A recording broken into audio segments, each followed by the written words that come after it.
السلام ورحمۃ اللہ وبرکاتہ۔ اللہ رب العالمین خیر و عافیت میں رکھے۔ سوال بہت ہی اہم ہے اور بہت ہی زیادہ عام بھی ہے۔ وہ یہ ہے کہ کسی پر جن کا سایہ تھا، اس کے گھر والے کسی تانترک بابے کے پاس لے گئے شیطان یا جن کو جلانے کے لیے، تو آپ نے کہا کہ یہ تو شرک ہے اور کفر ہے، تو ان لوگوں نے کہا کہ مزار پر تو نہیں لے گئے تھے۔ بابا بھی بول رہے تھے کہ اللہ نے چاہا تو سب ٹھیک ہو جائے گا۔ اصل بات یہ ہے کہ مسلمان قرآن و سنت کا پابند ہو۔ جب بھی شیطانی وسوسہ ہو تو اپنے اوپر خود دم کرے، اپنے اوپر خود ہی دم کرے، اور اگر اچانک کوئی اس قسم کا معاملہ پیش بھی آ جائے تو اس کے گھر والوں کو چاہیے کہ نماز کی طرح وضو کرے اور 2 رکعت نماز پڑھ لے۔ اس کے بعد آیت الکرسی، معوذتین، سورۃ الفاتحہ اور لا الہ الا اللہ وحدہ لا شریک لہ لہ الملک ولہ الحمد وہو علی کل شیء قدیر 10 مرتبہ پڑھ کر، اور پھر اس کے بعد اس مریض پر دم کرے۔ گھر میں علاج موجود ہے، گھر میں علاج موجود ہے۔ اب کسی تانترک کے پاس لے جانا، بابے کے پاس لے جانا اور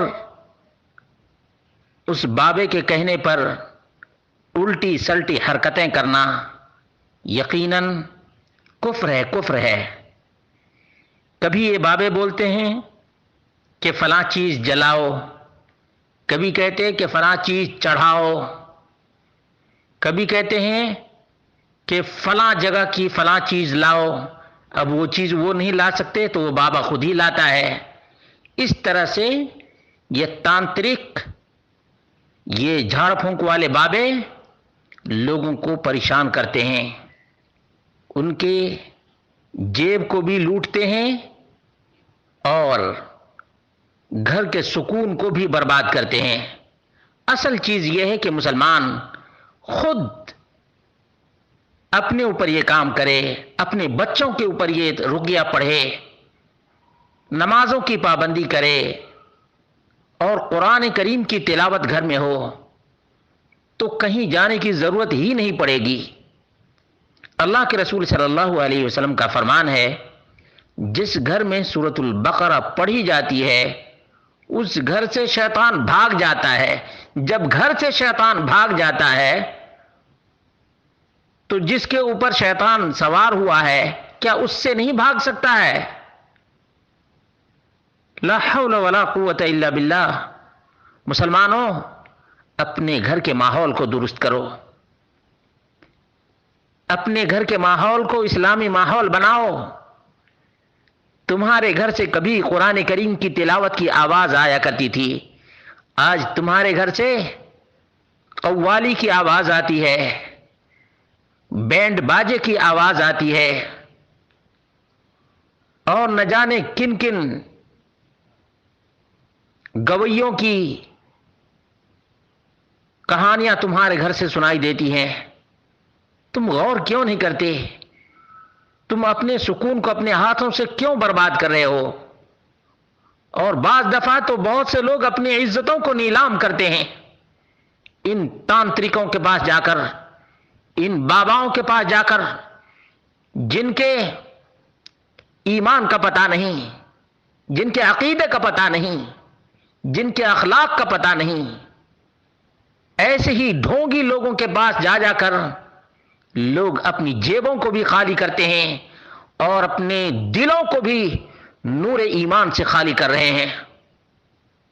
اللہ رب العالمین سے ڈرو اور گھر میں قرآن کریم کی تلاوت کیا کرو، نمازوں کی پابندی کیا کرو، ورنہ اسی طرح سے شیطان اس گھر میں بسیرا کرے گا جس گھر میں رب کی نافرمانی ہوگی اور رب کے قرآن کی تلاوت نہیں ہوگی۔ یہ مصیبت تمہارے ہاتھوں کی کمائی ہے، اس لیے اللہ کے بندے اللہ کی بندگی کرو اور رب کائنات کا ذکر کیا کرو۔ لا حول ولا قوت الا باللہ بہترین ذکر ہے، دنیا میں بھی فائدہ ہے اور آخرت میں بھی جنت کا خزانہ ہے۔ ہماری زبان پر کتنی مرتبہ لا حول ولا قوت الا باللہ ہوتا ہے؟ کبھی غور کیا؟ لا الہ الا اللہ وحدہ لا شریک لہ لہ الملک ولہ الحمد وہو علی کل شیء قدیر۔ کتنی فضیلت اللہ کے رسول صلی اللہ علیہ وسلم نے اس کی بیان فرمائی ہے۔ شیطان قریب تک نہیں آتا ہے، شیطان کو بھگانے کا یہ ذکر ہے، لیکن ہم ہیں کہ ان اذکار سے غافل ہیں اور باباؤں کے گرویدہ ہیں،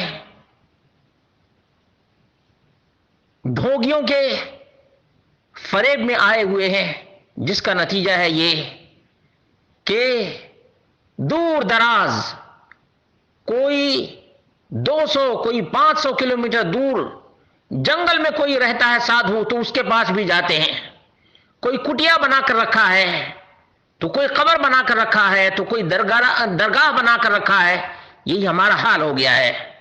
مسلمانوں، تم اپنی کوتاہی پر اللہ رب العالمین سے معافی مانگو اور توبوا الی اللہ توبۃ نصوحا، بالکل خالص دل سے خالص توبہ کرو، اللہ رب العالمین مشکلات کو دور کر دے گا۔ یقیناً تانترک کے پاس جانا کفر ہے، اور وہ جو شرکیہ کام، یہ ذبح کرو، کالا مرغا لاؤ تو کبوتر لاؤ، یہ سب کام کرنے کے لیے کہتا ہے، یہ یقیناً شرک ہے، اس کے شرک ہونے میں کوئی شبہ نہیں ہے۔ اور وہ نہ جانے کن کن کی دہائی دیتا ہے، کبھی فلاں مائی کی دہائی تو کبھی فلاں بابے کی دہائی، تو یہ سب شرکیہ اور کفریہ کلمات ہیں۔ اس لیے مسلمانوں کو ہوش کا ناخن لینا چاہیے اور غور کرنا چاہیے کہ ہماری پستی اور ہماری ذلت کا سبب کیا ہے، ہماری بے سکونی کا سبب کیا ہے، بے اطمینانی کا سبب کیا ہے۔ ہم نے رب کے ذکر کو چھوڑ دیا ہے، جبکہ اللہ رب العالمین نے فرمایا الا بذکر اللہ تطمئن القلوب۔ یاد رکھو، اللہ رب العالمین کے ذکر سے اطمینان قلب نصیب ہوتا ہے۔ اللہ رب العالمین ہم سب کو اپنے ذاکرین میں شمار فرمائے اور ہماری زبان پر اللہ رب العالمین کا ذکر ہو۔ اللہ ہمیں سکون اور راحت اور اطمینان نصیب فرمائے۔